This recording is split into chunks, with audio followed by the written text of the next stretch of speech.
ulishawahi kujiuliza kwa nini wastaafu wengi wanakufaga mapema? Jamani, watu waliostaafu wengi wanakufa mapema sio kwa sababu ya uzee au tunasema umri umeenda. Hapana, sometimes ni msongo wa mawazo kutokana na maisha ambao wanapitia baada ya kustaafu.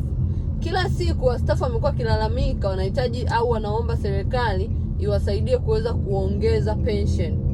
kuongezea pension, lakini ukweli ni kwamba kiwango cha serikali ambacho kinaongeza pension ni kiwango kidogo sana. Kwa hiyo hivyo wanajikuta bado wanakuwa wakiishi kwenye maisha ya shida ambayo hayawezi kuwasaidia kuweza kubadilisha maisha yao.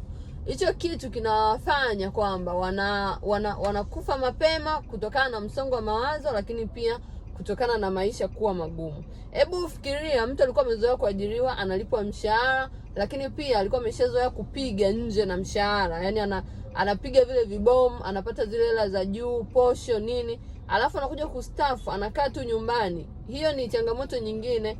Kwa hiyo ndio maana wengi wanakufa wakiwa wana maisha magumu, lakini pia wanakufa wakiwa na msongo wa mawazo.